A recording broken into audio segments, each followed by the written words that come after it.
الجلسات الإيمانية والرحمات الربانية والنفحات القرآنية في أفياء رمضانية والنفحات القرآنية في أفياء رمضانية. بسم الله الرحمن الرحيم. الحمد لله الذي أرسل رسوله بالهدى ودين الحق ليظهره على الدين كله ولو كره المشركون، وأصلي وأسلم على من شرح الله به الصدور وأنار به العقول، وصلى الله وسلم عليه وعلى آله وصحبه أجمعين. أما بعد، فقد جاء في الصحيحين من حديث ابن عباس رضي الله تعالى عنهما أن النبي صلى الله عليه وآله وسلم لما نزلت عليه وأنذر عشيرتك الأقربين صعد على الصفا فجعل ينادي: يا بني فهر يا بني عدي لبطون قريش حتى اجتمعوا. فجعل الرجل إذا لم يستطع أن يخرج أرسل رسولا لينظر ما هو، أي ما شأن هذا الداعي. فجاء أبو لهب وقريش فقال لهم النبي صلى الله عليه وآله وسلم: أرأيتكم لو أخبرتكم أن خيلا بالوادي تريد أن تغير عليكم أكنتم مصدقي؟ قالوا: نعم، ما جربنا عليك إلا صدقا.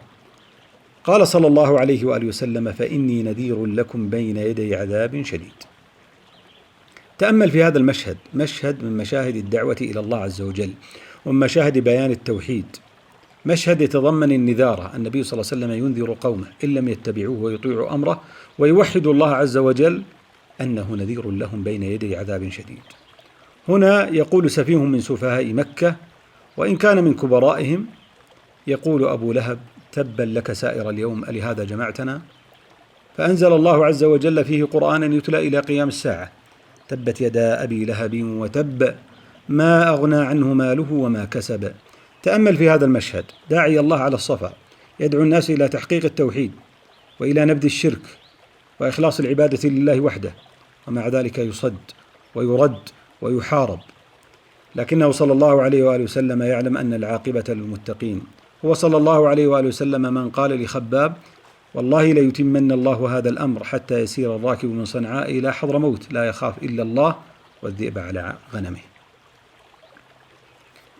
هنا النبي صلى الله عليه وآله وسلم يستمر في دعوته وفي بيان الحق، فيعرض نفسه على القبائل حتى ييسر الله عز وجل له أمره في المدينة، ثم يأذن الله عز وجل له بعد ذلك بالهجرة، فيهاجر صلى الله عليه وسلم إلى المدينة ويمكث فيها بضع سنين، ثم يعزم صلى الله عليه وآله وسلم على فتح مكة، فيخرج من المدينة إلى مكة فاتحا في السنة 8 للهجرة، فيدخل صلى الله عليه وآله وسلم الحرم في شهر رمضان في اليوم 17 منه، فيتوجه صلى الله عليه وآله وسلم إلى الحجر الأسود فيستلمه ويقبله، ثم يطوف بالبيت وفي يده قوس وحول البيت 360 صنما، فجعل النبي صلى الله عليه وسلم يطعنها بقوسه وهو يقرأ قول الحق تبارك وتعالى: وقل جاء الحق وزهق الباطل إن الباطل كان زهوقا.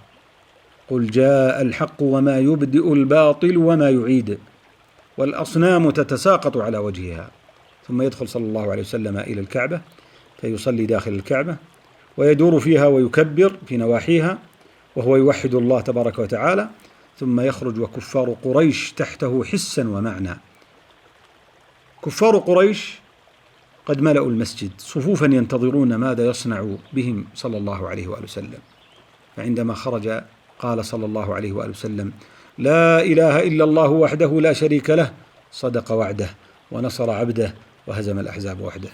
تأمل في هذا المشهد، قبل بضع سنين على الصفا يهان داعي الله ويرد ويصد، وهنا يعلي الله عز وجل أمره ويظهر دينه.